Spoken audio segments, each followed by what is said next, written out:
Hello, everybody. It's so good to be back. I know that for you guys, it's just another week, another episode, but in reality, I haven't recorded an episode in like 2 weeks. So it feels really refreshing to be back on the mic and talking to you guys again. But okay, so today we are talking about academic validation, guys. Academic validation, I know that this is probably a term that we're all at least somewhat familiar with. If you're not, it's you can get it in so many multiple ways. I mean, you can get it from your teacher's approval, you can get it from parental approval, you can get it from kids calling you the smart one in class or whatever, but ultimately it all centers around your grades and your academic achievements, right? So essentially getting good grades, giving you the validation that you are good in life and giving you that sense of self-worth. That's academic validation. And the way I see it, it's almost like a drug. You get a little hit of it and it makes you feel good and it makes you feel great. And then you just want more and more and more of that feeling. So you do really well on a test and your parents congratulate you and you take you out for a celebratory dinner. Your teacher gives you a smiley face on your test. The kids in your class feel jealous because you got 100% and they got 50. You know, all of those things make you feel better about yourself. It's an unavoidable feeling.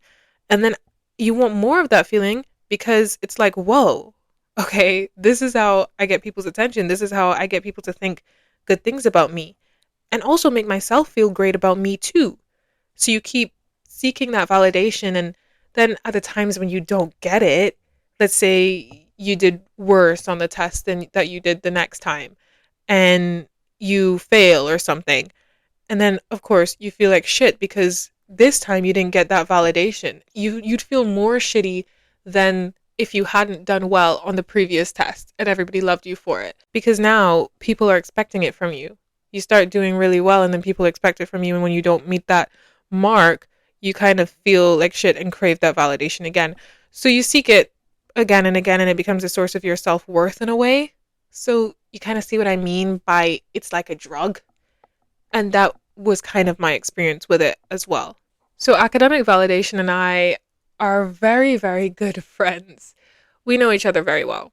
We've known each other for a while, and let's just say our relationship has evolved over the years. So, before I get into all of those details, I'm going to give the quote for today because that's how we start off everything, as you know. So, today's quote of inspiration for this topic is by Caroline Knapp, and she says, academic achievement was something I'd always sought as a form of reward. Good grades please my parents. Good grades please my teachers. You got them in order to sew up approval. Caroline Knapp. So today, this episode is going to be slightly different. It's going to be a little bit more personal. I'm going to give you a story or a story of sorts about my relationship with academic validation, where I'm at now, and hopefully it'll resonate with some of you. Hopefully it'll educate you guys on some things and you'll get some takeaways about how to deal with it and the ins and outs of this experience. So I think almost everyone in the world has had on some level, some experience with the notion of seeking approval. Even if it was subconsciously seeking approval from somebody, and then when you don't get it, you feel bad. Not necessarily with academic validation. It doesn't have to be specifically with academic validation, but just seeking approval in general. I think that's a pretty natural human experience. It's a universal experience to want others to like us or to be proud of us. And academic validation feeds right into that natural urge, that yearn for approval from others. And I feel like because of my experiences in education, I'm really well equipped to just talk about academic validation, what it's like, and the impacts of it. So in secondary school and university, and probably even now, to be honest, I was slash am seen as a bit of an overachiever. I'm always doing something. I always have something going on. I'm always studying. I didn't really go out much at the time in secondary school, and I cared a giant amount about my grades, and the concern for my grades kind of just grew constantly. And even though I did get good grades a lot, and I did manage to, come out of university with a first class honors degree, just like a little shameless Self plug there. Had to do it. Yes, guys, I have a first class honors degree. but, but yeah, the point is, I wasn't always like that though. Not at all, to be honest. Back in the day, before secondary school, I didn't really give a shit about my grades. I didn't care at all, to be honest. Maybe I cared just enough to not fail and to get me to the next level. So I didn't have to stay behind, but I didn't care about being top of the class or anything. I was never really classed as a gifted student or anything like that. If anything, I was mid average or like just slightly below average. That was me. From what I actually remember, and granted, I remember very little. I remember enough, but I was really only concerned with having a good time or getting my friends to like me or getting the boy I had a crush on to like me, which he never did. And my friends didn't really like me that much either. But I was I wasn't concerned with grades. And I actually used to stress my parents out quite a lot because I wasn't paying attention to grades and they started to slip and when they actually really mattered, like getting me to the next level to secondary school, I was kind of flailing around a bit. So I used to stress them out a lot. But then when I hit secondary school, I kind of had this life altering, mindset changing kind of moment. And I'm not, going to tell you guys specifically what that moment was because you don't need to know every single little detail about my life. You know enough already. You'll probably learn more and more about me throughout these episodes. But just know it wasn't really that big of a deal. But at the time, it felt like a big deal. And after that, I was like, oh, okay, so my grades actually do matter. Maybe I actually do want to do well. So I started trying. I started trying at my grades and then I began to get good grades and was introduced to the good old academic validation drug. Essentially, people started to become impressed with me. They called me smart, my parents were proud, my teachers were proud, just like the quote says. And, as a kid, it's all you really want. You just want people to be proud of you. You want people to like you. You want to be approved of. And especially for me, I was a bit of an annoying kid. Not even because like my peers would have said that I was an annoying kid. I know I was an annoying kid. I was super hyper. I had so much energy. I was clingy on my friends sometimes and overall I could be a bit much. So my need to be liked was really, really strong and it manifested in so many different ways. And so if I wasn't getting that sense of approval from my peers and from my friends or family, I was getting it from my academics. And the thing about academic validation is it's actually a good thing. Like, of course, it can be a good thing. You get good grades, it gets you more opportunities, your CV looks good, your transcript looks good, your GPA is up, people are liking you. Even beyond just people liking you, it makes your life a bit better. Of course, grades matter. And those opportunities you get from them are worthwhile. So of course it's really good and it was good for me too. I rose up in the ranks at school. I got into good universities. I wasn't able to go because it was way too expensive, but I did end up becoming classed as super smart and did really well every semester and I was able to help others do well as well. And I got cool opportunities to even represent my university at events and whatever. And all the while my reputation was glowing. So of course all of that is great. But the sneaky thing about any drug is that, yeah, it'll make you feel good. It'll make you feel great. But there's always a price to pay. And with academic validation, the price is your self-worth. And being in this relationship with academic validation, I didn't really realize until very much later how I was tying my self-worth to this and my identity to this, my grades and my academic achievements and what I got from those academic achievements. It was becoming a really toxic and rather tight-knit relationship. So if I got anything less than an A or a 90%, I started to feel a little bit shit about myself because it's like, okay, you tell yourself, this is who I am. I am an A student. That is my identity. And then when you don't live up to that, then you're essentially looking at yourself and being like, well, who am I if I'm not the smart one? What does this say about me if I can't even maintain the grades that are supposed to define me?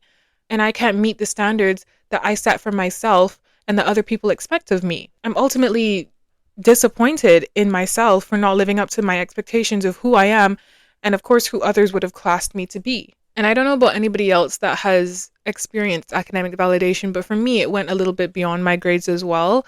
So, just like any addict, you try to hang on to the highs, right? And for me, when the high of getting an A wore off, and of course, it wore off quicker and quicker every single time I got a new A because you just get used to it. But every single time the high of getting an A would wear off, I would look for validation elsewhere. And I got it in my non academic life as well. So essentially, when something cool happened, like I got to travel abroad for some achievement or for work, or I did something cool at work, or I don't know, whatever achievement I got, I felt better about myself. And it gave me that same high that getting an A would give. Now, all of this was happening pretty subconsciously. Like, I was aware of obviously the way that getting good grades and getting achievements and stuff made me feel, but I wasn't really aware of how deep it was and how probably toxic it was, and that just overall relationship with academic validation.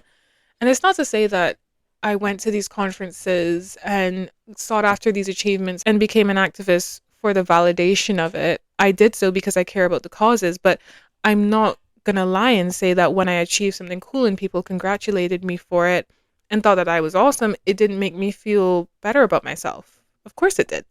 Once again, it's a very natural response. But I think I started to realize how unhealthy that constant yearn for validation was when I probably reached like my final year of university.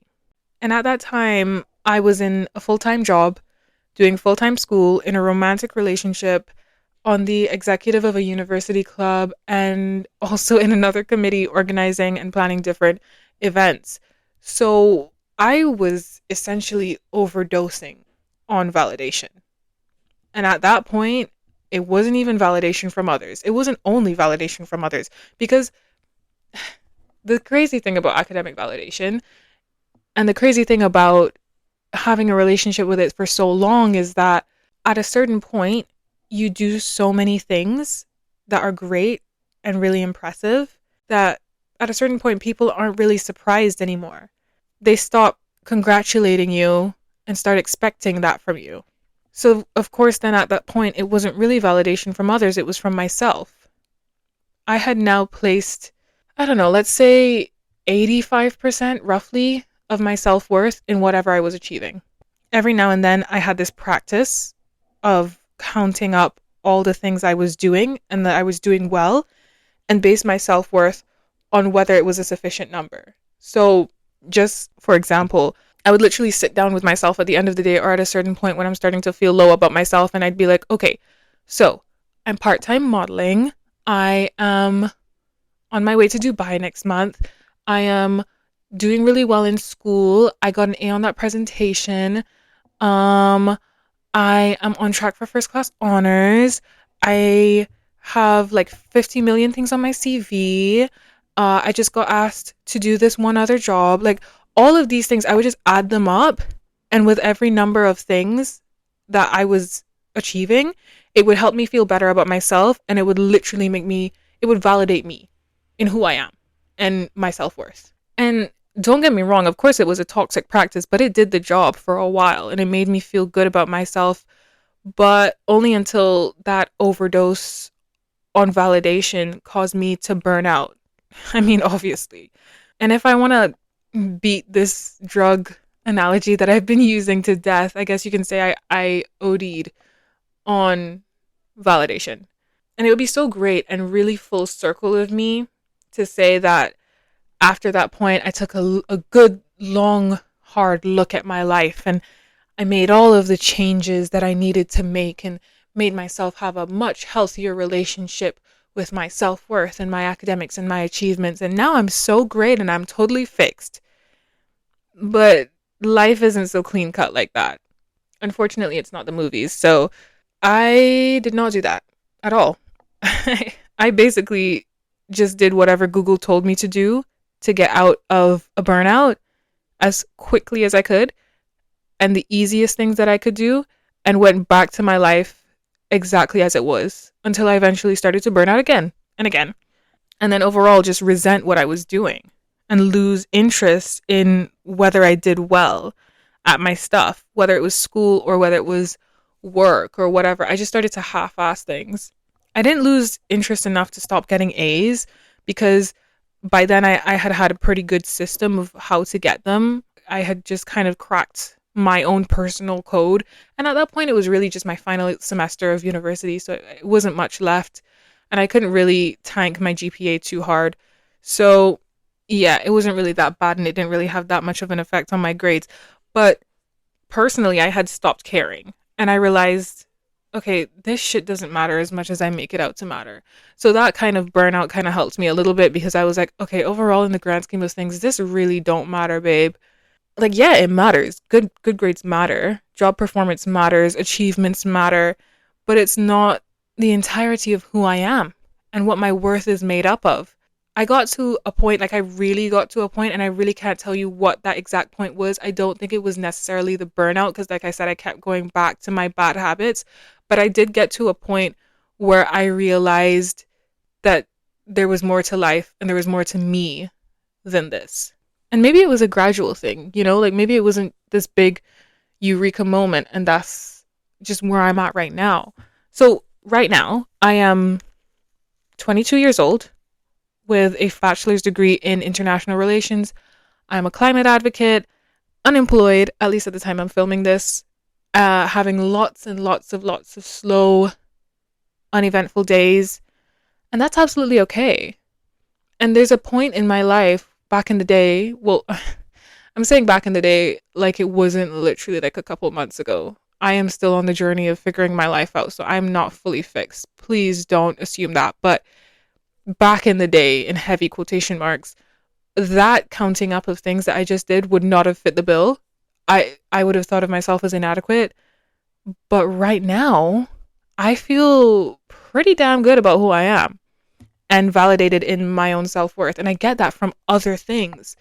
And like I said, I can't pinpoint exactly what made me feel that way, but I think it has something to do with realizing that you don't have to take life so seriously all the time. The difference between an A and a C is not always as monumentally life-altering as one may think. And I know that is quite oversaid. Like, I know that is something that has been said multiple times. Like, your grades aren't everything, guys. Everybody's heard that a million different times. And all of us kind of think it's a little bit of bullshit because, okay, my grades do matter because they literally dictate what kind of future I'm going to have. But at the same time, it doesn't. But you know what I mean? There's more to life than basing your entire self-worth off of whether you get an A or a C or whether your GPA has a 2 or a 4 in front of it. The number of qualifications or experiences or jobs on your CV is not as big a deal as we think. And that's a really hard concept to come to terms with. And it's not something that anybody can really accept 100% because even I still care about them, especially as an unemployed person who's on the job hunt. Yeah, I do care about what's on my CV and what my GPA looks like.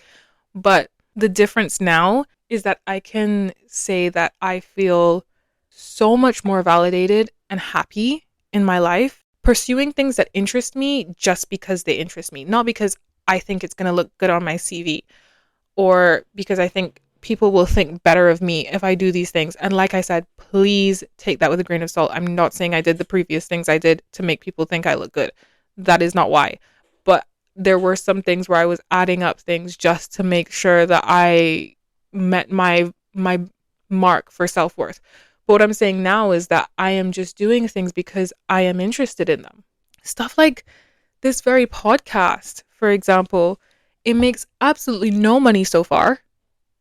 It takes up a lot of my time, and most people think it's just a hobby, and people probably are not even that impressed by it. But none of that matters, because I love doing it, and it makes me feel fulfilled and me feel validated, and me actually pursuing what is impressive to me and what I enjoy. So stuff like that. I don't know. I guess the point is it's important to find value in who you are beyond your achievements, and it's very easy to get wrapped up in chasing validation through grades and accomplishments, but it's also equally important to pursue things that genuinely interest you regardless of how they might look on paper.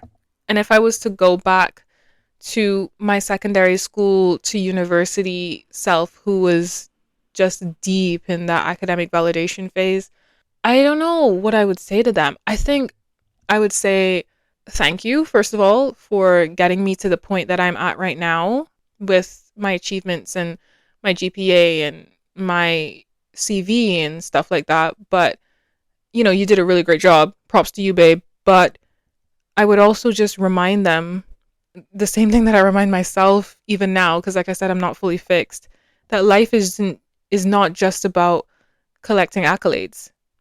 It's about exploring what makes you happy and fulfilled on your own terms, whether it's a hobby, a passion project, if it's just enjoying some downtime and binging Netflix or something.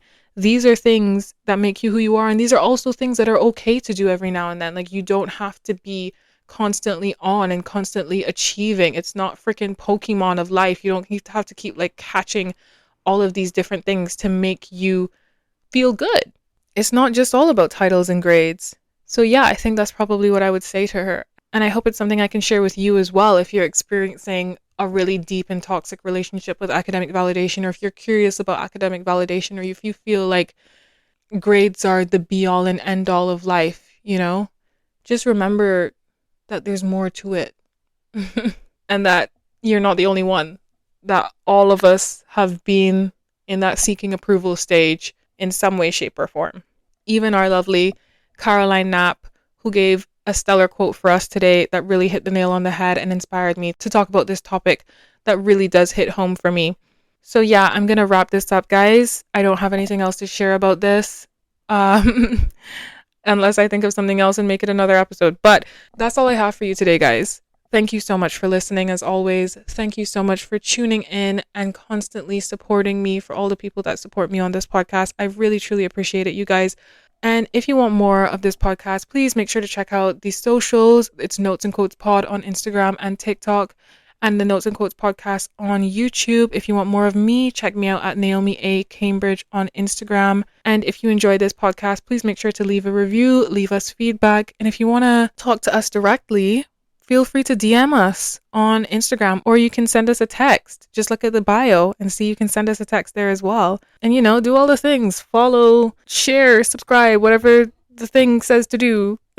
But yeah, that's all I have for you guys today. So I will see you again next week to talk about something else. Can't wait to see you there. Have a great day, night, afternoon, wherever you are. Bye.